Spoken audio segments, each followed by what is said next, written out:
Hi all, welcome to football arena. കഴിഞ്ഞ രണ്ട് മത്സരങ്ങളിലെ പോലെ തന്നെയും ഈ മത്സരത്തിലും അർജന്റീന ഒരൽപ്പം ബുദ്ധിമുട്ട് അനുഭവിച്ചിരുന്നു. സ്വിറ്റ്സർലൻഡ് മികച്ച പ്രകടനമായിരുന്നു അർജന്റീനയ്ക്ക് മേൽ നടത്തിയത്. പക്ഷേ പിന്നീട് അവർക്ക് ഒരു റെഡ് കാർഡ് വഴങ്ങേണ്ടി വന്നു. ഇതോടുകൂടി കളി മാറി. അർജന്റീന മത്സരത്തിലേക്ക് തിരിച്ചു വന്നു. അവസാനത്തിൽ 2 ഗോളുകൾ നേടിക്കൊണ്ട് അർജന്റീന വിജയം സ്വന്തമാക്കുകയും ചെയ്തു.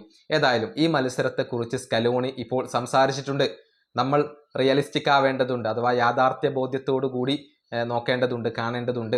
മത്സരത്തിൽ അർജന്റീനയുടെ പ്രകടനം പോരാ, ഇനിയും ഒരുപാട് ഇംപ്രൂവ് ആവേണ്ടതുണ്ട്. ഭാഗ്യം ഇന്ന് അർജന്റീനയുടെ കൂടെയായിരുന്നു എന്നൊക്കെ സ്കലോണി ഇപ്പോൾ തുറന്ന് പറഞ്ഞിട്ടുണ്ട്. അദ്ദേഹത്തിന്റെ വാക്കുകൾ ഇങ്ങനെയാണ്: സത്യം പറഞ്ഞാൽ ഇന്നത്തെ മത്സരത്തിൽ ഞങ്ങൾ നന്നായി ബുദ്ധിമുട്ടിയിട്ടുണ്ട്. ഫിസിക്കലി വളരെ ശക്തരായ ടീമാണ് അവർ എന്നുള്ളത് ഞങ്ങൾക്ക് അറിയാമായിരുന്നു. അതുകൊണ്ട് തന്നെ അവർ ഞങ്ങൾക്ക് കടുത്ത വെല്ലുവിളി ഉയർത്തി. അതിനെ മറികടക്കാൻ ഞങ്ങൾക്ക് കഴിഞ്ഞില്ല. പക്ഷേ സത്യം പറഞ്ഞാൽ ഇന്ന് ഭാഗ്യം ഞങ്ങളുടെ കൂടെയുണ്ടായിരുന്നു.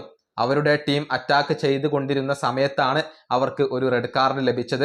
ഞങ്ങൾ റിയലിസ്റ്റിക് ആവണം. ഒരുപാട് കാര്യങ്ങൾ ഇനിയും ഇംപ്രൂവ് ആവേണ്ടതുണ്ട്. പക്ഷേ വിജയങ്ങൾ നേടാൻ കഴിയുന്നു എന്നുള്ളത് എപ്പോഴും സന്തോഷം നൽകുന്ന കാര്യമാണ്. കൂടുതൽ മികച്ച പ്രകടനം ഇന്ന് ഞങ്ങൾക്ക് നടത്താമായിരുന്നു. എന്നിരുന്നാലും സെമി ഫൈനലിൽ എത്താൻ കഴിഞ്ഞു എന്നുള്ളത് ചരിത്രപരമായ ഒരു നേട്ടം തന്നെയാണ്. ഇതാണ് ഇപ്പോൾ സ്കലോണി പറഞ്ഞിട്ടുള്ളത്. അർജന്റീനയുടെ കളി ഇനിയും ഇംപ്രൂവ് ആവേണ്ടതുണ്ട്. പ്രതീക്ഷിച്ച പോലെയുള്ള ഒരു മികവ് അർജന്റീന പുലർത്തിയിട്ടില്ല.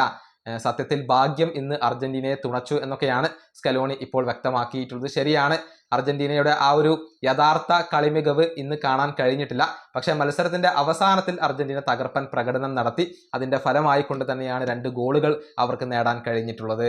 ഈ വീഡിയോ അവസാനിപ്പിക്കുന്നു. അടുത്തൊരു വീഡിയോ കാണാം.